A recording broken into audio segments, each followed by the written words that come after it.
Trebuie să-l curăț un pic. Ștergare. Da, e full. Da, am uns lanțul și uitați cum arată puiul gol. Închid viziera că bate vântul iară. Uitați pe unde ne începem ziua. Că noi am fost cumva, să zicem așa, mai la țară. Și uite pe unde ne scoate. Pe niște drumuri din astea micuțe, faine. Mai avem 2 km conform Google Maps și părăsim Cehia, intrăm în Germania. Avem în fața noastră un Trabant. Deci cu asta, dacă te prinde ploaia, ai șanse mari să ți se descompună, că e făcut din carton presat. Bună dimineața, dragilor, din Cehia, de la o fermă foarte rustică și faină. Exact, am fost cazați aici la, nu știu, ceva ranch, nu știu că e scris în limba lor și un pic ciudat, dar suntem undeva în aproape nord-estul Cehiei, cumva, un pic. Și aici am plătit 26 de euro. V-am prezentat în clipul de ieri, clipul anterior, v-am arătat un pic toată zona aici. Au cai, au tot felul de animale, sunt foarte faini oamenii. O să vrea să călătorească cu cai după ei, cu... Da, e chiar ce trebuie. Și acum este ora aproape 8 dimineața, soarele deja e în spatele nostru, răsare între copaci, fain răcoare, vreme foarte bună. Aseară, chiar înainte să ajungem aici, ne-a prins un pic ploaia cu 15 km înainte să ajungem. A trebuit să oprim într-o benzinărie. Uai, trebuie să ne luăm căștile în cap și cred că să mergem și înăuntru. Că s-a pornit cu vânt. Hai aici în mijloc. Uai, stai să șterg lentila. Deci s-a pornit. Dar cum să-l beau? Că nu mai pot, că am ăsta pe gură. N-am cum să beau casca. Deci s-a pornit, acum plouă ca lumea. Aici, când se luminează aici, putem pleca. Ce bate vântul. Pentru ce să mai merem în Norway? Da. Dacă ne trebuie ploaie, avem ploaie de Cehia, că e mai faină.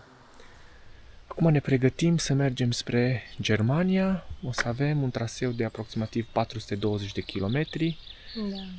Vremea arată bună, temperatura e bună. Sperăm să nu mai avem parte de vântul ăla puternic.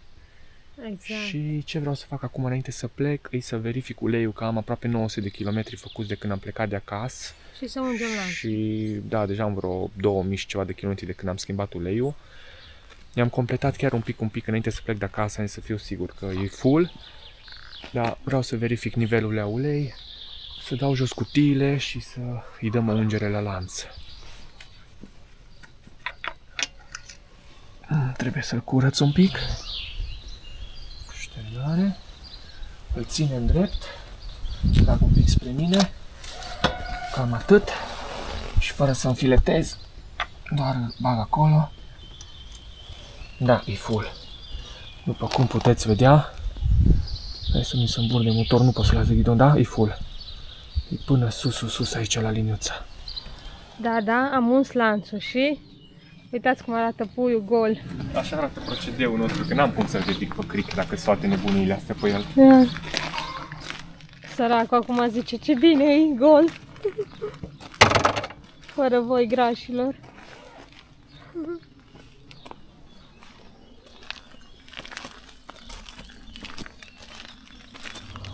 Părăsim locația asta faină. Mulțumim frumos pentru găzduire. Mergem să găsim un Peco, o benzinărie. Nu-i chiar urgent, că am făcut 230 de kilometri pe bord, dar având de făcut astăzi 420, clar după 320, 330 de kilometri ar cam trebui să alimentez, deci oricum e nevoie să alimentez încă o dată astăzi. Asta e intrarea aia faină care v-am arătat-o și ieri când am venit în drum îngust, numai așa de o bandă. Foarte frumos.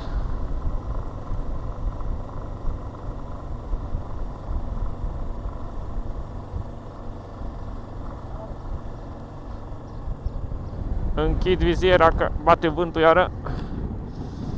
Uitați pe unde ne începem ziua. Că noi am fost cumva, să zicem așa, mai la țară. Și uite pe unde ne scoate. Pe niște drumuri din astea micuțe, faine. Uitați ce zonă e aici. Avem 16 grade, un pic răcoare, dar e fain.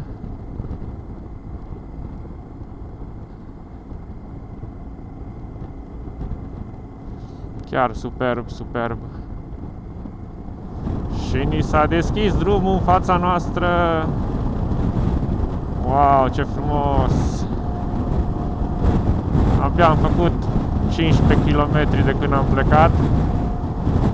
Vântul tot ne bate. Se pare că va trebui să ne obișnuim cu el. E superbă zona asta. Nu am mai fost înainte pe aici, în anii trecuți. Este ceva nou și pentru noi. Pe 20 de kilometri, prima oprire. Din păcate nu avem banilor de Cehia și nu ne putem lua o ciocolată caldă de la Tonomat. Ne oprim la Pecos. Da, hai că mâncăm și ne continuăm drumul. Uite că avem și primele curbe mai interesante. Să spunem așa, primul deal. Până acum n-am avut parte de serpentine, curbe, uite cât e de fain.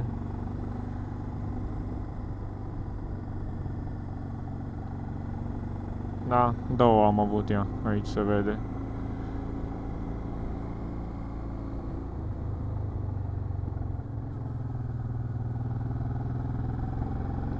Da, suficient de încălzire. Nu e rău. Oricum zona, uitați, e superbă.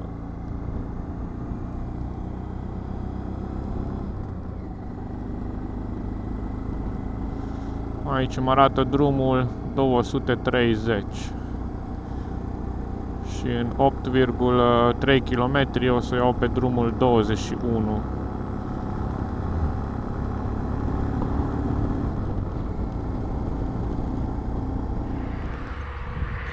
După aproape 50 de kilometri, o scurtă pauză, am alimentat, am băgat de vreo 25 de euro aproximativ, 15 litri. Mâncam și ne continuăm drumul. Uitați ce vreme bună e. Cafeluța. Cumpărăm o cafea dacă dorești. Bai mie cafe. O să vă nebunesc cu treaba asta. Asta e. Mai avem 2 km conform Google Maps și părăsim Cehia, intrăm în Germania. Sincer, Cehia destul de faină, drumuri chiar ok, zonele care le-am trecut noi, multă verdeață, multă pădure. Mi-a plăcut Cehia. Uite, 1,5 km. Și deja avem pe astăzi făcuți vreo... cât? Vreo 70 de km, 80 de km? Cam așa ceva, 80 cred că. Ba nu mă, vorbesc prostii. Că aveam 420 totalul și mai mă arată 320. Deci am făcut 100 de kilometri astăzi și ora 10. Hai că ne-am mișcat bine. Au fost drumuri pe care am putut avansa. Așa, 80-90 la oră. Chiar decent. Un pic răcoare. 15 grade, 16 grade. Nu suntem încă îmbrăcați foarte gros. Eu sunt cu pantaloni moto de vară și nu am nimica pe sub. Doar pielea mea. Iar sub geacă am tricou și o bluză din aia de corp din Decathlon. La geacă ne lipsește acel strat, acel layer de ploaie să protejeze împotriva vântului. Următoarea geacă neapărat trebuie să fie cu așa ceva. Na, uitați. Podul ăsta desparte Cehia de Germania. Deutschland. Hai să vedem, aici pare să fie granița veche. Să trecem frumos încet.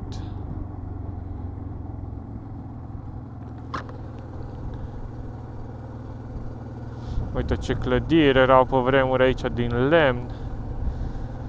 Uai, ce bine arată așa rustic, de o parte și de alta. Toate învechite. Fain era trecerea la frontieră aici, ca și zonă, ca locație. Hai să facă Iasmina o poză cu tabla cu Germania.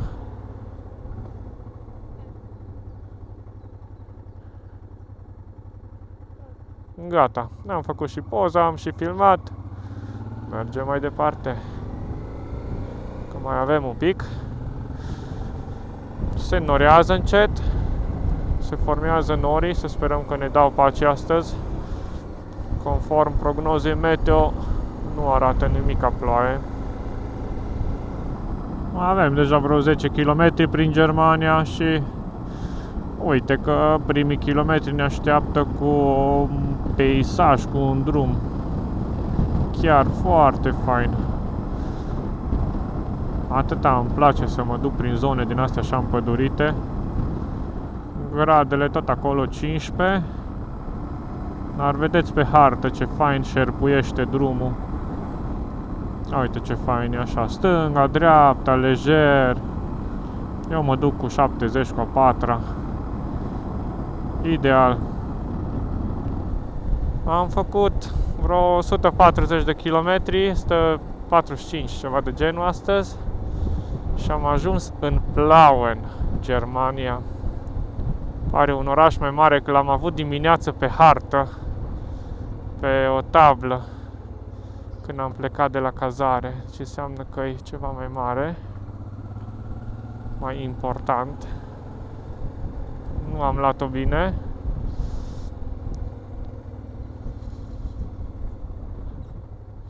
Am încurcat stânga, nu stânga asta era.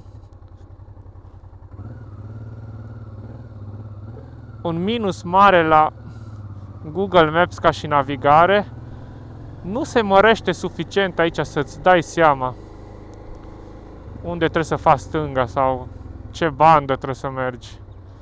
Da, bun, hai că se mai întâmplă. Acolo trebuie să facem, uite acolo. Da, da, nu-ți dai seama că nu s-a mărit. Uite, acum, de exemplu, s-a mărit mai mult. Da, e ciudat un pic, da? Nu-i stres. Avem în fața noastră un Trabant. Deci cu asta, dacă te prinde ploaia, ai șanse mari să ți se descompună, că e făcut din carton presat. E o mașină cu un motor în 2 timpi și lumea zice că la asta, dacă îi faci plinul, i-ai dublat valoarea. Și uite că circulă pe drumuri, ce fain e. Fabricate în Ungaria. Am mai citit pe YouTube că ne mai lăsați comenturi legate de Carpuride și sunteți curioși cum se vede în soare puternic. Da, l-am folosit și în soare puternic și se vede chiar bine. Eu nici măcar încă nu i-am dat jos folia aia de protecție și ăla încă mai lucește așa un pic în el. Dar e foarte ok. Deci se vede mult mai bine decât un ecran de telefon. E ecranul ăla TFT și chiar e fain. Eu îl folosesc tot timpul pe maxim, e adevărat, deci nu dau luminositate mai mică, dar se vede foarte bine. Și eu folosesc modelul 502, nu 702, deci e modelul mai mic. Dacă vi luați la un pic mai mare, clar vedeți mai bine și așa, în general, lucrurile. Dar mie mi-e suficient. Vedeți cât e acolo, chiar nu am nevoie de unul mai mare. Dacă accesați linkul din descriere, aveți $50 reducere dacă cumpărați prin linkul meu. Așa că vă recomand să intrați pe link și să studiați. Produsul vine din China, va ajunge în aproximativ 2 săptămâni. Aici facem stânga. Ce fain e o dubă din asta. Ai, mamă!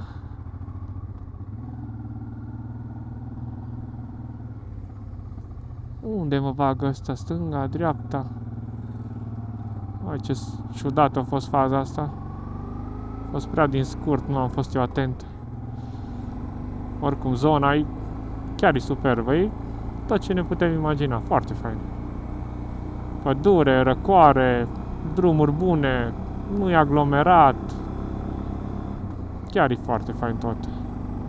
În Google Maps, mereu surprinzător, uite-te tu ce drumuri ne găsește ăsta. Uite cât poate să fie de fain. Acum să fii motociclist, să fii aici singur, uite-te. Uitați-vă aici, culori, atmosferă.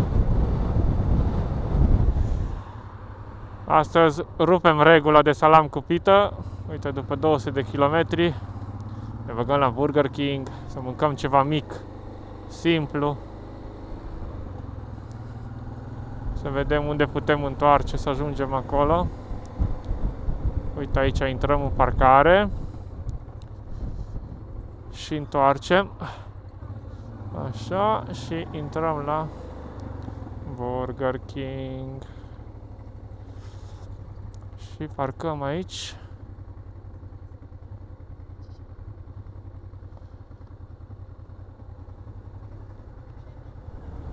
Bun, gata și cu Burger King-ul. Am mâncat chiar ceva foarte mic, un Whopper Junior. Încercăm tura asta să nu ne lăfăim foarte mult.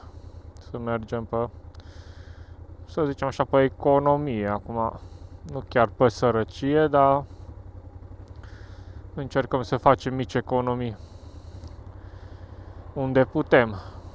Ama primele zile până ajungem spre Norvegia, măcar stăm cazați cu 25, 35, am stat și cu 45 de euro pe noapte.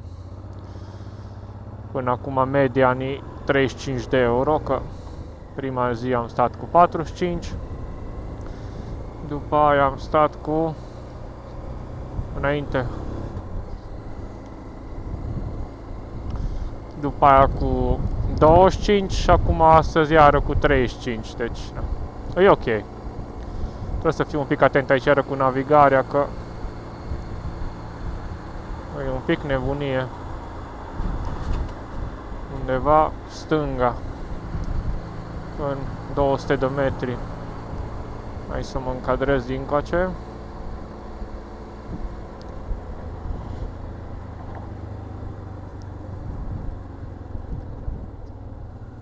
Astăzi chiar am înaintat bine de tot. Că suntem la jumătatea traseului acum.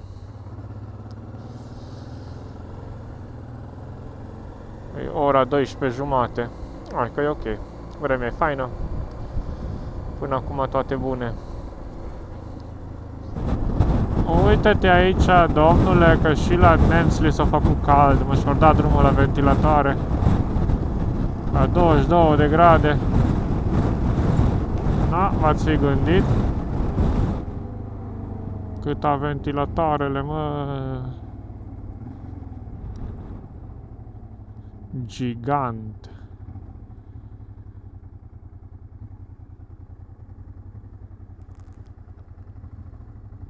Uite acolo la semafor, dacă vreți o cizmă de gumă.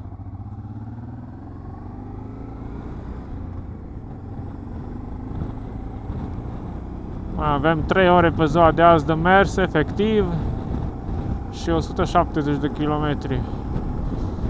Începe să se simte oboseala, dar o duce mai bine decât primele 2 zile.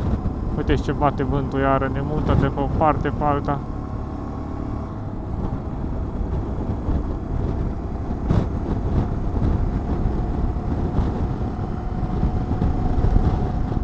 Am oprit aici în benzinăria asta, că aveam vreo, nu știu, 230 de kilometri făcuți. Până la cazare mai avem încă 160. Deci a trebuit să-i fac plinul. Am mai băut câte o gură de cola, ne-am tras un pic sufletul, 10 minute. Și continuăm în direcția aia. Hai că vremea e bună. Mai bine așa o pătură de nord să nu ne bată în cap.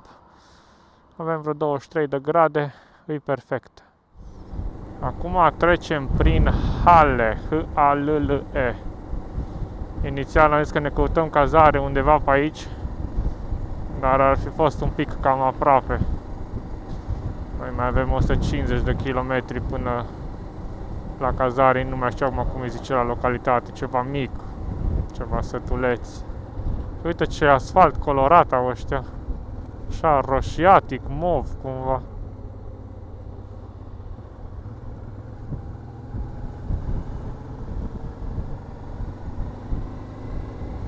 Suntem din nou la categoria Google Maps, scurtături prin câmp. Deci am ieșit din ceva localitate foarte mică, ne-au băgat pe lângă ceva hale și nu mai ne trezim iar în câmp. Un drum din asta de o bandă și în rest noi și câmpul.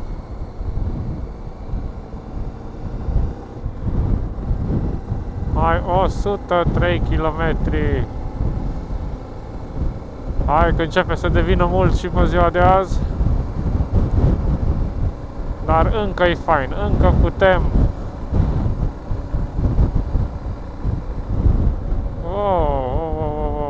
Ce e aici? Au apărut așa de niciunde. Dreapta liber, stânga liber.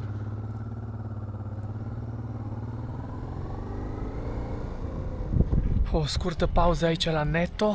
Mai avem 43 de kilometri până la cazare. Au intrat numai Asmina să facă cumpărături, să avem pentru diseară cea de mâncare. Se resimte oboseala deja.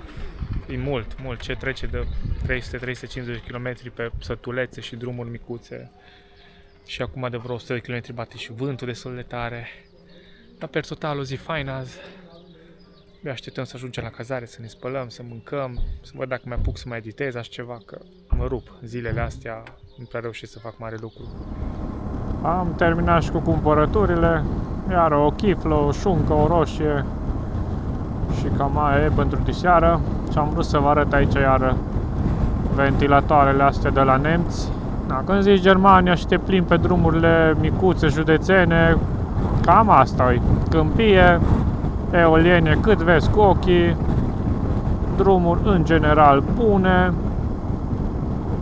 disciplină și cam asta e. Nu prea ce să vezi mare lucru. Nu mai au zone de pădure. Cam așa am venit toată ziua. Ultimii 25 de kilometri. Avem aici o pădure atâta de faină. Deja venim de câteva minute prin ea, dar am zis hai să iau 2-3 cadre cât să vă arăt și vouă. Uite că se luminează deja. Dar e foarte frumoasă zona. Aici numai înainte.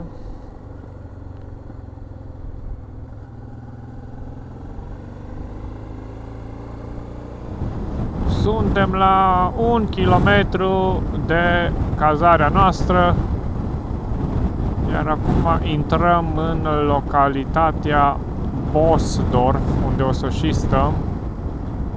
E o zonă din asta foarte rurală, retrasă. Sunt doar niște sătulețe în zonă cu acela specific. Uitați, cu zone de căsuțe din astea din cărămidă. Majoritatea, uite pe dreapta, uite pe stânga. Uite steagul Germaniei că joacă fotbal curând. Și aici facem dreapta pe străduța asta mică. Și în capătul străzii e cazarea noastră. Uitați cât e de frumos. Hai, ce fain. Wow, ce frumos e aici, uite-te. Da, bun. Cazarea noastră este aici. Nu știm exact care îi, dar cred că asta e aici. Cred că aici e curtea.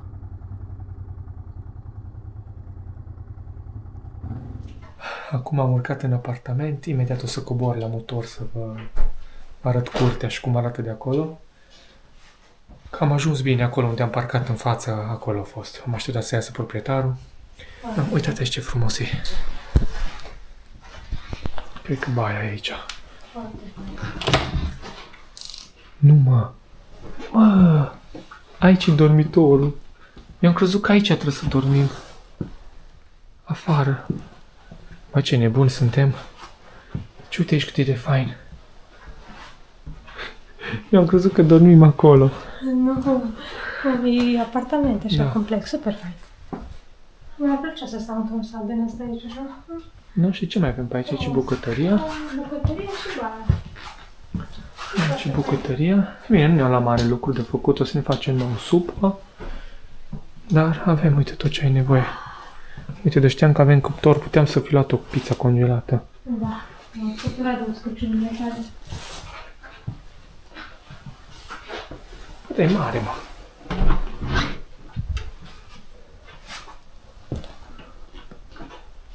Oh, e frumos. Chiar e frumos. Frumos, îngrijit, nou. Uite, aici avem Wi-Fi-ul. Să aflăm parola. No, cam asta ar fi. Ok. Hai că mă duc jos să mai duc lucrurile de la motor. Sunt înapoi în curte, îi parca motorul, uite că mai sunt niște oaspeți aici cu mașina, că-s 2 apartamente sus. Și asta e. Asta e clădirea. Noi suntem sus acolo în dreapta. Foarte fain. Da, și mai am de dus geantă de rezervor, casca lui Asmina să duc sus. Și în rest rămân toate aici pe motor, nu mai fac, nu mai adun nimica. Nu-l mai acopăr. Dacă vine ploaia, asta e, cu toate că nu arată nimic. Să vină. E foarte faină zona liniștită. Acasă avem vreo 420 de kilometri făcuți. Acolo. Kilometri total pe motor deja sunt 93.600. Hai că e bine, e fain. Exact, dragilor. Încheiem și ziua 3 în Germania. Cu succes, Da. a fost foarte fain. Da, foarte Nici fain. nu vă mai obosim foarte mult, că vrem să facem o baie, vrem să ne punem să mâncăm ceva. Eu încerc să editez, că am aici o masă faină care îmi va permite să mă pun să editez, nu știu cât apuc azi, măcar 2-3 ore, să lucrez la ziua a doua.